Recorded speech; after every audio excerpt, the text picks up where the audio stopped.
Okay. Ariko nawe ntiwihuta. Bro, uza gushika isanga cyane. Ne amasara agiye chef. Kere uratse, reka ndagushikane cingaruka. Ariko rero amafaranga wanyemereye nayo ya shopping. Ya mafaranga hajya nakubwiye umunsi. Yego. Gusa n'amasara nanjanye byose. Amasara agiye. Nibaza ko yashobora gukwira. Sisa. Niyo nakubwiye ariko. Nzogerageza mugabo dakonte nzokubwiye ariko nanone. Okay.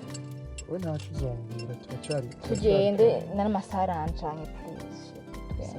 Tugende reka ndanaze kinose kosha. Ariko urazi je ndagushikana amace ngaruka. Si sawa? Sawa ndabona menga n'amasara agiye. Masara agiye nico.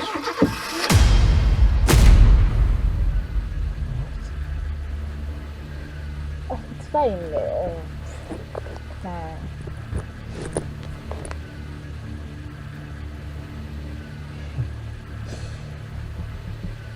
Namahoro. Sorry sava. Tugende amasara anjanye. Okay.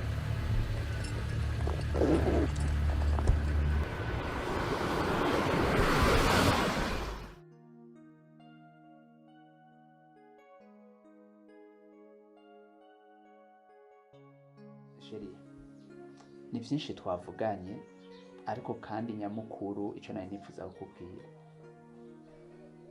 Ndashaka kwimuka hano hantu nje mu nzu iciriritse kugira bimpermete kubandanya ntegura projet yo kubana nawe. Si. Mariage? Yeah. Ubu nyine? Yego. Oh my god. Uhembwa ngaho kwezi kugira ngo dushobore kumenya ukuntu uzotunganya umuryango. Kandi kinacushe. Urabona yuko nitubana tucemba umenga ndumenya ni wowe wawe. No. Kandi kini nacushe. Mbona umenga vale yanje ntishobora. Sheri. Ndakubaza. Amafaranga ntuzi ko ari ikintu umuntu arondera akaronka. Duhera muri bito tukaduga tugashika ku byo twifuza. My god. Ariko bike yuko je nta konta twajyanye nanje ko nzobana nawe. Nta twasinyirani. What? Ubu ushatse kuvuga ko igihe cyose tumaranye wari kurambesha. Oya, sico bisobanura. Ikibazo ni wewe uri kurihutisha ibintu.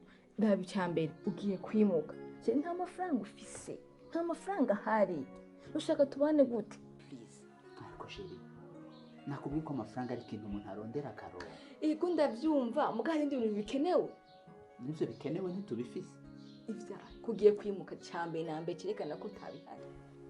Mu buzima ikintu cyose kirakura. Nimba dushoboye kwiyumvira gutangurira mu buzima buto no kugira icyo tuzoshike mu buzima rega bose ubona bafise ibinabiriya ntibatanguye babifise bahera hasi bakaduka. Ariko Sheri ntibegere ko ndagukunda mugabo ibintu byo kuvuga ngo tugiye mariage no please banza witegure tuzogira mariage hanyuma witegure. Okay? Okay.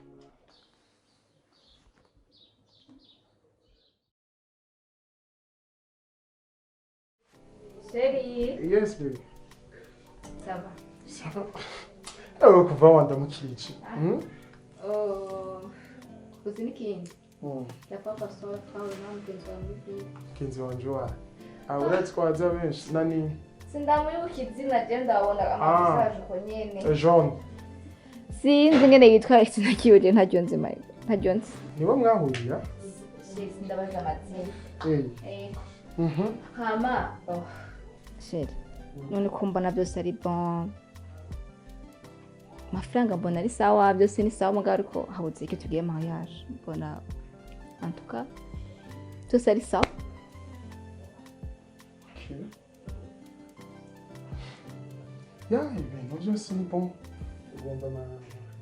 Ego, bien sûr. Okay. N'iki kintu uvuze ni bon nta kibuze urana ko hasi neza kandi afise akazi. Karamba mahera ni bon. Ku kibazo ni kimwe. Cyane. Kibazo kihari. Iki? Wowe nawe ukora iki? No, urabizi ko atakazi mfise. none ariko jewe mataco bibaye mugabo okay ndabizi nta kazi ufise kandi nico gituma ndabikubajije kigira kabiri ni yahe projet wowe ufise projet ya mbere ni kugira mariage iya mbere no kubana nanje kugira mariage hanyuma mu nyuma nzokora tubana mbere ndakubwira ikintu kimwe Jesse shora gukora ubujuju bugeze nkaho nkafata umukobwa nkawe udashobora kwiyumvira ni gute umuntu yorondera amafaranga ni gute ushobora gukora ikintu kikuzanira amafaranga kaburindiriye gusa amafaranga jewe no guha hama kabari uzuranye no ivyo uvuze urabizi neza canke niya mikino yawe sindiko ndavyumva neza nganicaye yindire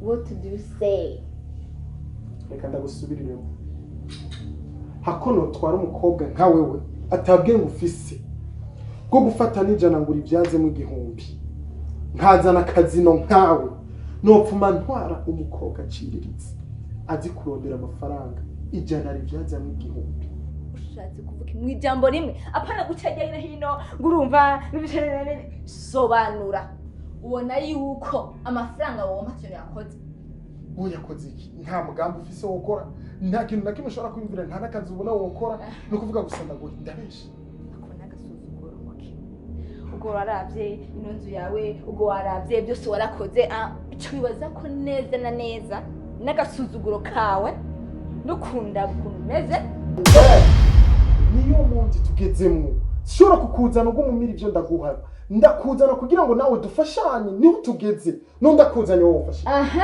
niyo mpamvu uri kurasuzugura gute yes uri empty mu mutwe wawe uri vide none umva nuce ndagushira vide okay yes of course ku bintu utigeze n'amafaranga yango ndanayakoresha niko ndanayapishije ubusa boyampaye cyane okay Remte umviriza renda kubwira abakobwa tuharire byinshi sawa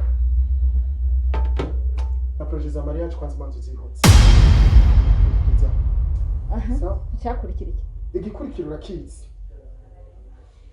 wewe you get out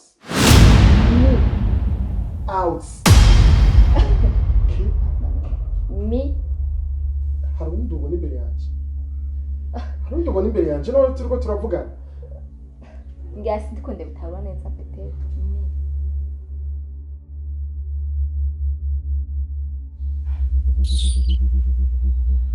n'akagaye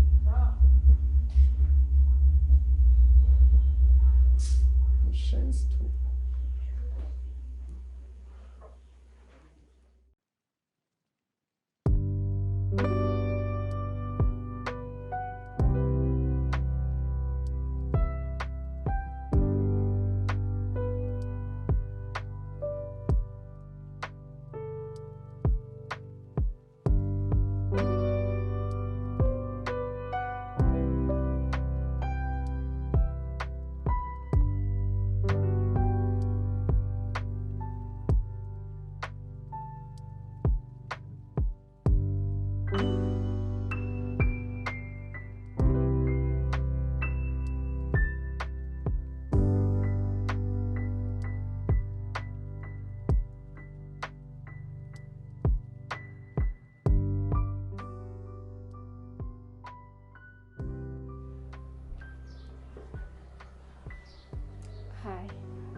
Hi.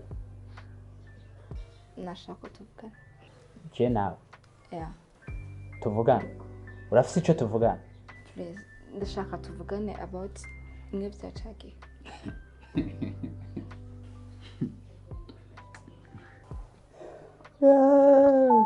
Ubu waperereje. Wazungurutse hose. Wamenye ko Imana yangiriye neza. Uragarutse. Mbabarira ndagusabye. Tubivugane. Satani yarambesha. Sinzi ko Mjengi asinemeze neza umutwe ujya munsi. Ndakwinginze umbabarire. Tumwanya. Sheri, nanje ngatuvugane imwe byacage. Nariciye ahantu ndiyumvira amajambo nakubwiye sanga nakoze amakosa. Mbabarira. Uzinda kubwira iki? Abantu benshi barabo no munsi ariko ntibarabejo. iyo wari kubimenya ntiwari gukora ivyo wakoze. Sheri please Sheri mbabarira kiriya gihe satani yari yambeshe sinzi ngira mu mutwe nasi ubwenge buke sinakubwira ibyo byashike kiriya gihe ndakwingiza imbabarire ndacagukunda ariko sinzi ingene byaje ngo mbwege amajambo yose. Warashitse muhira uriyumvira washitse muhira ujya munsi ubivuga haciye imyaka ingahe kuva kiriya gihe gushika uno munsi kugira ndinde nshika kuri bubona nabanje kurukunda kubwira nkumva umenga ntiwumbabarira ariko uno munsi nafashe ingingo ndagusaba imbabazi nakubwira imbabarira umutima wanjye ndagukunda uriko urakurekarama ndakwinginze.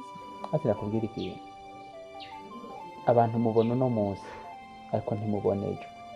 Nari nakubwiye ko ikintu gitangura ari gito kikaduga mukwiye kumenya ko mwisi gitangura cyuzuye ari imva yonyene nayo birangira ikorotse. Ndabyumva Sheri narakoze amakosa ariko ndakwinginze imbabarira sinzosubira no kurufa imbabarira. Sheri umva neza ko bije bivuye indani mu mutima wawe cyane imbabarira. Sheri sinigeze ndakwanga nanjye ndawukunda ariko gusa ibyabaye bikwigisha biguhe no kuzohanura abandi mu gihe baba bameze nk'uko wari umeze. Sheri urambabariye ndakubabariye ndawukunda nanjye Sheri aberuka Sheri.